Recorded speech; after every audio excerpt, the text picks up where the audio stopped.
नमस्कार स्टूडेंट्स। तो इस वीडियो में हम कॉलम एशेलन फॉर्म पर बात करेंगे।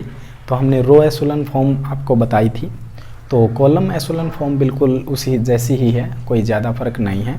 तो आप ध्यान से समझेंगे, रिलेट करके समझेंगे तो बिल्कुल वैसे ही है। तो देखिए हम, और फिर ये क्या है कि एशेलन कॉलम एशेलन फॉर्म है, या फिर रो और पैर में सी लिखने का मतलब क्या है कि रो ऑफ ए का मतलब तो रैंक है मैट्रिक्स की, और फिर सी का मतलब कि कॉलम एशेलन फॉर्म में बदल कर उसकी रैंक ज्ञात कीजिए। हमने बताया था कि आर लिख दे तो फिर रो एशेलन फॉर्म में, और भाई सिंपल ही रैंक मांग ले आपसे कि भाई फाइंड रो ऑफ ए मतलब कि रैंक ऑफ मैट्रिक्स, तो फिर आप एशेलन फॉर्म कर सकते हैं, नॉर्मल फॉर्म कर सकते हैं, और भाई माइनर मेथड भी आप कर सकते हैं। तो हमने सारे मेथड आपको प्रोवाइड करवाए हैं, ठीक है।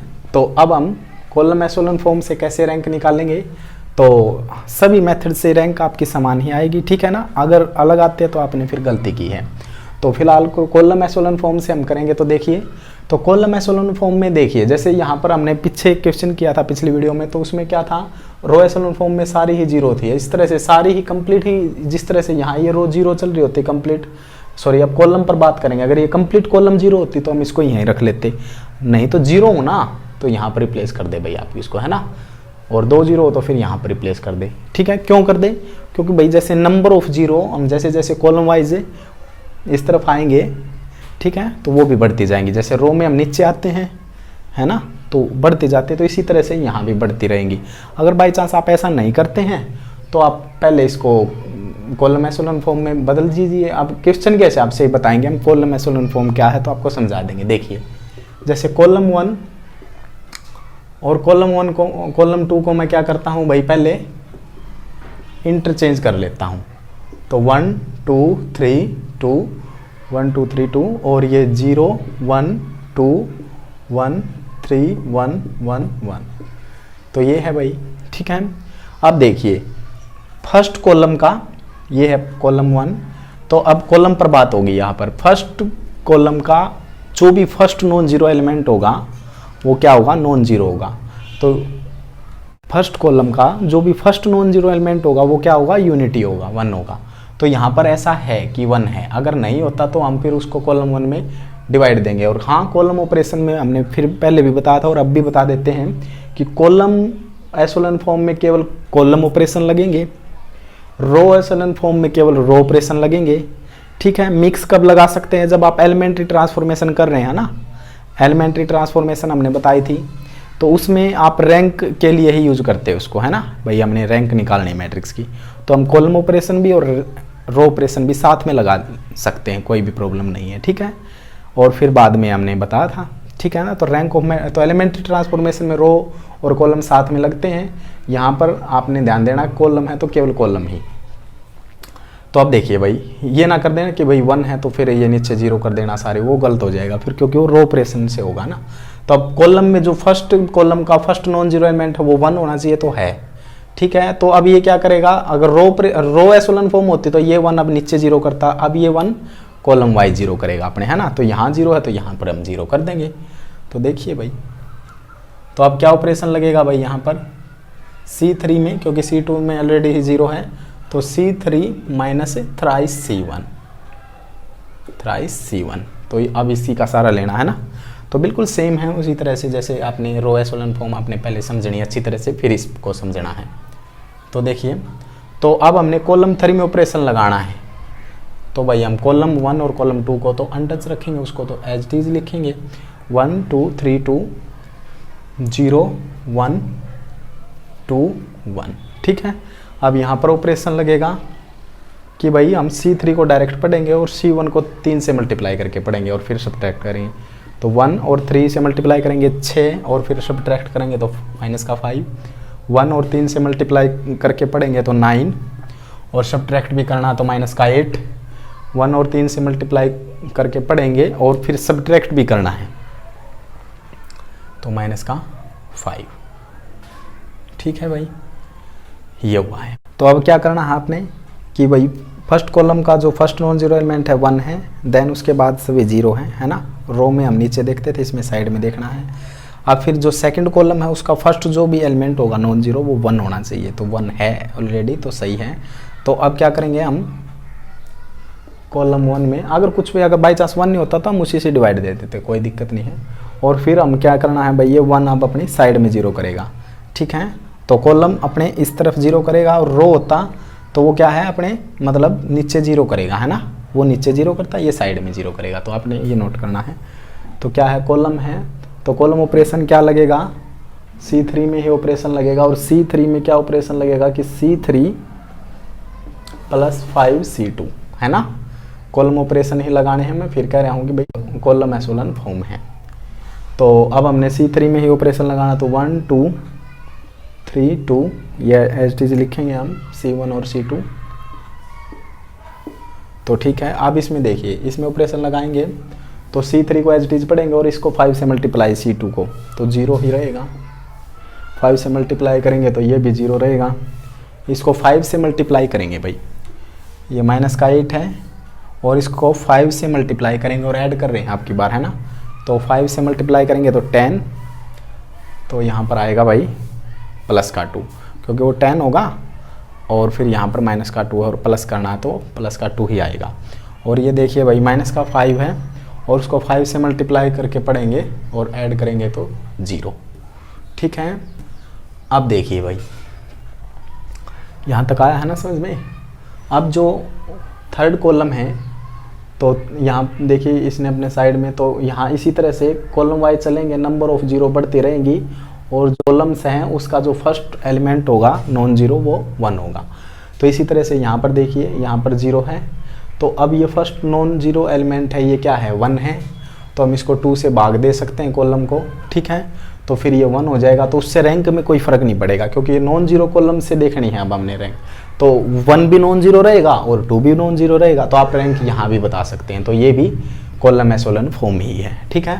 तो अगर आपको कंप्लीट ही चेंज करनी है तो आपने एक ऑपरेशन और लगा देना भाई। इसमें क्या ऑपरेशन लगाएंगे कि C3 में ऑपरेशन लगाएंगे, C3 को भाग दे देंगे 2 से, ठीक है। ऐसा कर सकते हैं, ऐसा करेंगे तो भाई क्या हो जाएगा, तो इसमें ये अनचेंज रहेगी और ये कुछ ऐसी आ जाएगी 1 2 3 2 0 1 2 1, तो यहाँ पर 2 से मल्टीप्लाई करना 0 1 और 0।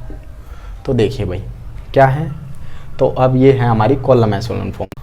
फर्स्ट कॉलम 1 है तो वो साइड में 0 है भाई, यहाँ पर 1 है तो ये 0 रही, तो कॉलम वाइज 0 इसमें बढ़ती जाएगी, जैसे यहाँ पर 1 0 फिर ये 2 0 फिर आगे 3 0, है ना। तो इस तरह से है ये, तो एशेलन फॉर्म है। तो इसकी रैंक हम क्या करेंगे, number of non zero column हमारी रैंक हो जाएगी। तो नॉन जीरो कॉलम गणेंगे तो 1 2 और 3, तो रैंक आ जाएगी इसकी 3, ठीक है। आया है समझ में। तो इस तरह से भाई आपने ये नोट करना था। देखिए स्टूडेंट, हम एक और क्वेश्चन करते हैं कॉलम एशेलन फॉर्म पर ही। तो क्या है प्रश्न, देखिए हमारी जो फर्स्ट कॉलम है तो ये 1 कॉलम 2 3 4 और 5 कॉलम है ना। तो 5 कॉलम है, तो इस फर्स्ट कॉलम में जो फर्स्ट एलिमेंट होगा नॉन जीरो वो 1 होना चाहिए, है ना। तो यहाँ पर 1 है तो हम 1 ही बना लेते हैं। तो देखिए यहाँ पर हम इंटरचेंज कर देंगे किसी कॉलम को, तो यहाँ पर 1 आ जाएगा, है ना, क्योंकि हमारी जो कॉलम एशेलन फॉर्म है 1 है, फिर यहाँ पर 0 चलेंगी, ठीक है। वो अपने साइड में इस तरफ 0 करेगा, फिर यहाँ पर हमारे कुछ एलिमेंट चलते रहो और फिर क्या करेंगे हम, यहाँ पर जो एलिमेंट होगा, अब जो दूसरी कॉलम का फर्स्ट नॉन जीरो, यहाँ पर 0 चल सकती है कोई बात नहीं यहाँ पर, लेकिन जो भी फर्स्ट नॉन जीरो एलिमेंट होगा वो क्या होगा, जैसे हम मान रहे हैं कि यही है तो ये 1 होगा। फिर इसके नीचे तो कुछ भी चलता रहो, हमें कोई प्रॉब्लम नहीं है। फिर इस तरफ वो सारा क्या करेगा, जितने भी एलिमेंट हैं उनको क्या करेगा 0 करेगा। इसी तरह से कॉलम में आएंगे तो फिर यहाँ पर क्या होगा, इसका जो फर्स्ट नॉन जीरो एलिमेंट है यहाँ पर 0 चल सकता है, 0 मतलब जो भी फर्स्ट नॉन जीरो एलिमेंट आएगा वो क्या होगा 1 होगा, ठीक है। तो यहाँ पर कुछ चलता रहे हमें कोई फ़र्क नहीं है, लेकिन इस तरफ वो क्या करेगा 0 करेगा। इसी तरह से 1 है तो वो इस तरफ 0 करेगा, तो नीचे कुछ चलता रहे और फिर 1 है। तो ये है कॉलम एशेलन फॉर्म। आया ना समझ में। अगर 3x3 की में समझना चाहें तो यहाँ पर 1 करेंगे, है ना, फिर यहाँ पर कुछ चलता रहे लेकिन इस तरफ 0 करेगा। आया समझ में। और फिर क्या है, यहाँ पर 1 करेंगे, इसका फर्स्ट नॉन जीरो एलिमेंट है जो भी वो 1 करेंगे, फिर वो इस तरफ 0 करेगा, यहाँ पर कुछ चलता रहे हमें कोई फ़र्क नहीं है, फिर वो यहाँ पर हम क्या करेंगे, यहाँ पर हम 1 ही करेंगे। तो इस तरह से चलता रहेगा ये। आपको आया ना समझ में? तो हमने इस तरह से करना है भाई ये। तो ये है कॉलम एशेलन फॉर्म। तो हम इसी तरह से करेंगे। तो देखिए यहाँ पर हम 1 करेंगे तो 1 हम रिप्लेस इंटरचेंज कर सकते हैं किसी कॉलम को। तो कॉलम में क्या लगेंगे, केवल कॉलम ऑपरेशन लगेंगे। तो 1 2 3 4 C1 और C5 को इंटरचेंज करेंगे तो देखिए क्या होगा, इक्विवेलेंट मैट्रिक्स आएगी। तो ये और ये इंटरचेंज हो जाएगी, ये यहाँ चली जाएगी और वो वहाँ, बाकी कोई चेंज नहीं। तो 1 3 2 5 ठीक है, और बाकी कोई चेंज नहीं है। 0 4 2 8 मतलब जिसमें ऑपरेशन लगेगा ना केवल उसमें चेंज होता है, बाकी अनचेंज रहेंगी। माइनस का 2 1 माइनस का 3 2 और 3 4 1 3 0 2 1 4 ठीक है, इस तरह से। अब देखिए भाई यहाँ पर 1 है तो ये अब अपने इस तरफ है, ये जितने भी एलिमेंट है ये सारे 0 होंगे। यहाँ पर कुछ चलता रहे, हमें कोई भी टेंशन नहीं है। तो किस तरह से होंगे ये एलिमेंट, तो C2 में ऑलरेडी 0 है तो यहाँ पर 0 करेंगे। तो C3 में ऑपरेशन लगेगा C3 प्लस ट्वाइस C1 का ही सहारा लेना आपने। C4 में ऑपरेशन लगेगा, क्या लगेगा C4 में ऑपरेशन से आपस बताइए, C4 एज इट इज़ और थ्राइस C1, और यहाँ पर हमारा 0 है ही। तो ऐसा होने के बाद अब ये ऑपरेशन लगाएंगे तो देखिए क्या होगा। तो ये ऑपरेशन हम लगाएंगे तो देखिए भाई हमने C3 और C4 में चेंज करना, बाकी कोई चेंज नहीं है। तो 1 3 2 और 5 1 3 2 और 5 इनको हम एज इट इज़ लिखेंगे। तो C3 0 4 2 8 ये भी एज इट इज़ C3 में चेंज है। C3 में क्या चेंज है कि C1 इसको एज इट इज़ पढ़ेंगे और C1 को 2 से मल्टीप्लाई करके और फिर ऐड करना है तो ये 0 हो जाएगा। फिर 2 से मल्टीप्लाई करना है 6 और फिर ऐड करना है तो 7। ये माइनस का 3 है और वो 2 से मल्टीप्लाई करेंगे तो 4 हो जाएगा, है ना। तो और फिर ऐड करना है तो हमें कितना आएगा यहाँ पर प्लस का 1, और ये कितना है 2, और वहाँ पर 2 से मल्टीप्लाई करना है तो 10 और यहाँ पर आएगा 12 ठीक है। तो अब फिर C4 में भी चेंज करना है हमने, इसको एच डी पढ़ेंगे उसको 3 से मल्टीप्लाई करके। तो यहाँ 0 3 से मल्टीप्लाई करेंगे 9, और अब की बार सब्ट्रैक्ट कर रहे हैं तो माइनस का 5 3 से मल्टीप्लाई करेंगे तो 6, और फिर सब्ट्रैक्ट करेंगे तो माइनस का 5 3 से मल्टीप्लाई करेंगे तो 15, और फिर सब्ट्रैक्ट करेंगे तो माइनस का 12, और ये चीज़ एज इट इज़ 0 2 1 4। अब देखिए भाई ठीक है 1 है यहाँ पर, फर्स्ट कॉलम का फर्स्ट नॉन जीरो एलिमेंट 1 है, फिर इसने यहाँ पर 0 कर दी है। तो अब यहाँ पर सेकंड कॉलम में जो फर्स्ट नॉन जीरो एलिमेंट है वो 1 होना चाहिए। तो ये 1 करेंगे तो क्या होगा, किस तरह से ऑपरेशन लगेगा कि C2 में ऑपरेशन लगेगा, C2 डिवाइड किससे करेंगे 4 से कर देंगे, है ना। तो कर दें भाई, बाकी कोई चेंज है ही नहीं। ये मैट्रिक्स इक्विवेलेंट होंगी। हमने ऑपरेशन किस में लगाना है, C2 में लगाना है केवल। तो 1 3 2 5 1 3 2 5 एच डी लिखेंगे। तो यहाँ पर हमने डिवाइड करना है 4 से, तो 4 से डिवाइड करेंगे तो कितना आएगा 1/2 आएगा, और यहाँ से 4 से डिवाइड करेंगे तो कंप्लीट 2 आएगा, ठीक है ना। तो आपने ध्यान से करना है, बिल्कुल गलत नहीं होना चाहिए। और ये एच डी 0 7 1 12 0 माइनस का 5 और माइनस का 12, और ये है 0 2 1 4, ये एच डी लिखना है, ठीक है। तो यहाँ तक होने के बाद अब ये जो 1 है, ये 1 क्या करेगा, ये 1 अपने इस तरफ 0 करेगा, है ना। तो कॉलम एशेलन में उसी तरफ 0 होगी साइड में, और रो एशेलन में नीचे 0 होती थी, है ना। जैसे ये यहाँ पर 1 होता तो फिर वो नीचे 0 होगा, वो आपने पता है। तो इसमें और इसमें यही चेंज है बस, और कोई नहीं। ये साइड में 0 करता है रो एशेलन फॉर्म में, और वहाँ पर नीचे रो वाइज 0 होंगी। तो इसमें कॉलम वाइज 0, इसमें रो वाइज 0। तो देखिए अब ये 1 है तो ये यहाँ भी 0 होगा, यहाँ भी ये करेंगे। तो ये ऑपरेशन लगेंगे C3 C4 C5 में, C3 और C4 और C5, ठीक है। तो अब देखिए भाई यहाँ पर जो भी है तो मतलब हमने सारा हमेशा किसका लेना है, C2 का ही, C2 का ही और C2 का ही। अब यहाँ देखेंगे तो 7 से मल्टीप्लाई करना है भाई, हमने C3 में 7 से मल्टीप्लाई करके सब्ट्रैक्ट करना है। और यहाँ पर देखेंगे माइनस का 5 है तो हम वहाँ 5 प्लस से के 5 से मल्टीप्लाई करके 0 हो जाएगा। यहाँ पर 2 है तो यहाँ पर क्या होगा, माइनस का 2C2 आया है ना। तो ये ऑपरेशन अब हमने फॉलो करने हैं। तो देखिए ए मैट्रिक्स कैसी होगी, तो C3 C4 और C5 में ऑपरेशन लगना है। तो ये एज इट इज लिखेंगे 1 3 2 5 0 1 1/2 और बाई 2, ठीक है।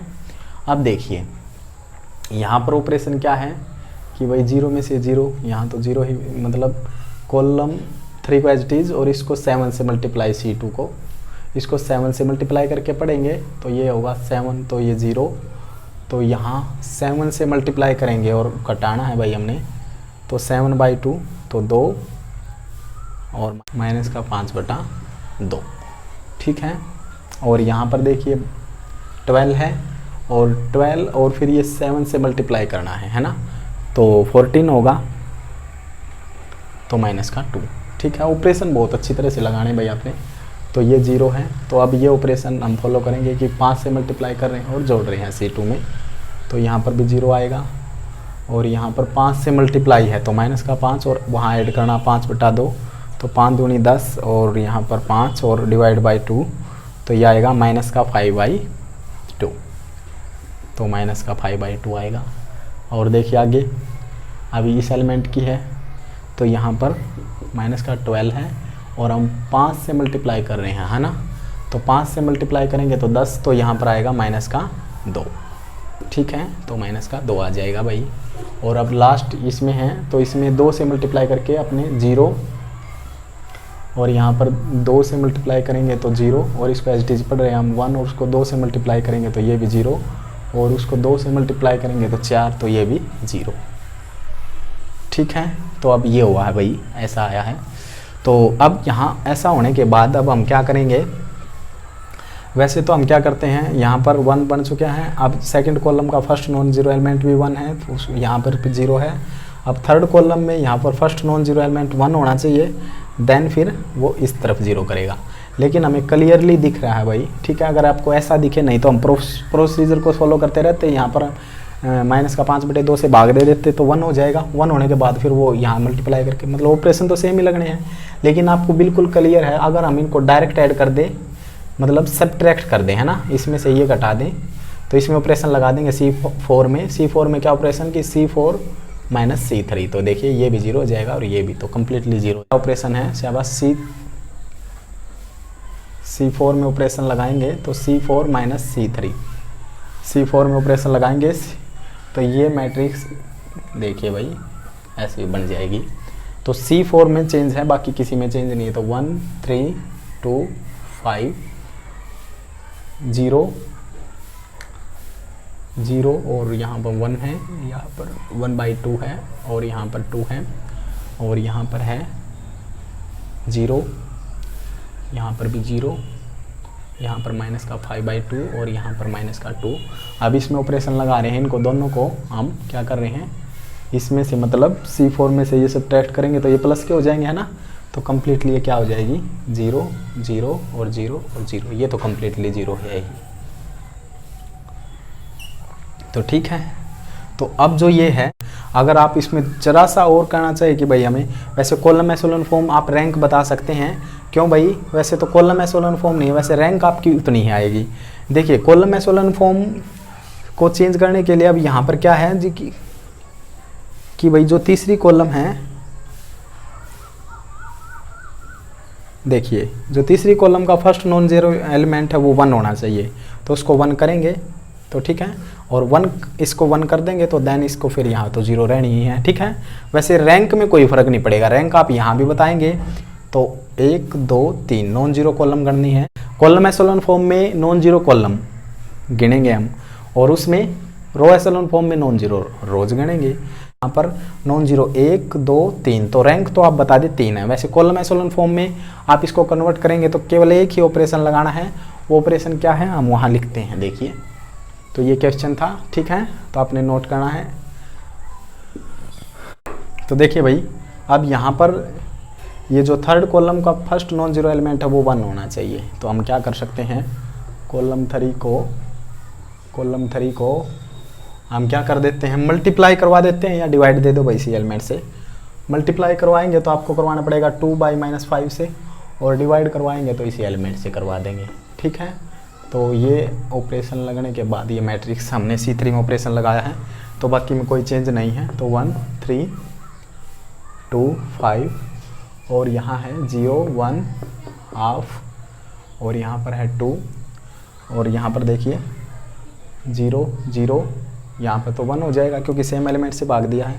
यहाँ थोड़ा ध्यान से समझना, आपने भाग दिया है तो मल्टीप्लाई होगा, तो हम क्या करेंगे, रेसिप्रोकल हो जाएगा, तो ये कैंसिल हो जाएगा। तो यहाँ पर आया ना समझ में, तो हम मल्टीप्लाई करेंगे तो मतलब रेसिप्रोकल हो जाता है नीचे वाले का जो डिवाइड में है, बाकी ये तो सेम है ही भाई। तो 0 0 0, कॉलम 4 और कॉलम 5 तो कम्प्लीटली ही 0 हो चुकी है। तो अब ये है भाई आपकी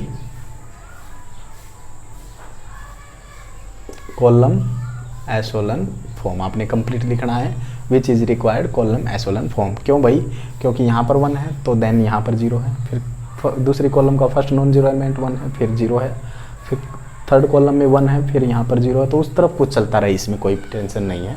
और यहाँ पर अब यहाँ पर अगर कोई एलिमेंट होता तो फिर फर्स्ट को तो यहाँ तक तो 1 है, तो यहाँ तक 0 चलेंगी, तो फिर यहाँ पर 1 होता है ना, फिर ये कम्प्लीटली 0 है। तो अब ठीक है, तो इसकी रैंक कितनी आएगी शाबाश बता सकते हैं ना आप। तो नॉन जीरो कॉलम 1 2 3, तो रैंक आ जाएगी इसकी 3, और आपने कॉलम एशेलन फॉर्म में चेंज करके निकाली है। तो ठीक है, नलिटी का कंसेप्ट यहाँ भी नहीं लग सकता क्योंकि 1 2 3 4 5, तो 5 कॉलम्स हैं, और तो इसका ऑर्डर है 4 क्रॉस 5 है ना, तो नहीं हो सकता। तो या 5 क्रॉस 5 होता तो 5 - 3 तो 2 नलिटी आ जाती, फिर नलिटी आ जाती इसकी। अब नलिटी नहीं आ सकती क्योंकि स्क्वायर ऑर्डर की मैट्रिक्स की ही हम नलिटी निकाल सकते हैं। तो कॉलम एशेलन फॉर्म और रो एशेलन फॉर्म भाई कंप्लीट हुई है। इन पर 2 न्यूमेरिकल भी हमने करवा दी है आपको, अच्छी तरह से आपको समझ में आया होगा। अब आपने बुक से और आपने प्रैक्टिस करने हैं। क्या है इनमें, मैन है इनमें कि ऑपरेशन को फॉलो करें, और ऑपरेशन को इस तरह से फॉलो करते वक्त भाई हम पर भी कैलकुलेशन में मिस्टेक हो जाती है, ठीक है। तो आपने बहुत ध्यान से करना है, ठीक है। आपने देखा होगा कि भाई हमने एडिटिंग में कर रखा है तो वो हो जाती है भाई मिस्टेक, तो आपने एक बार बिल्कुल ध्यान से करोगे तो नहीं होगी आपसे मिस्टेक, तो ठीक है। तो ऑपरेशन को अच्छी तरह से फॉलो करेंगे तो आपका आंसर एक बार ही आएगा। आप 10 मिनट पहले ही ज़्यादा लगा लीजिए, लेकिन आंसर एक बार ही निकालने की कोशिश करें, ठीक है। तो प्रैक्टिस जितनी बार करेंगे आप तो अच्छा आपका हो जाएगा भाई ये कंसेप्ट तैयार। तो अब रैंक आप कितने मेथड से निकाल सकते हैं फिलहाल तक, तो नॉर्मल फॉर्म से, और भाई माइनर मेथड से, नॉर्मल फॉर्म, माइनर मेथड, और कॉलम एशेलन और रो एशेलन। तो अब आपके पास रैंक निकालने के लिए 4 आए हैं भाई मेथड, ठीक है। PAQ फॉर्म भी हम करवाएंगे। PAQ फॉर्म में बदलने के बाद भी हम क्या करेंगे कि हम रैंक निकाल सकते हैं, तो ठीक है। और फिर भी अगर इन वीडियोज़ में कुछ आपको समस्या है तो आप बता सकते हैं। चैनल को सब्सक्राइब करें, वीडियो को शेयर। तो हम आपका फीडबैक चाहते हैं कि आपको ये वीडियो कैसी लग रही हैं, तो आपने बताना है। तो पढ़ते रहिए, धन्यवाद।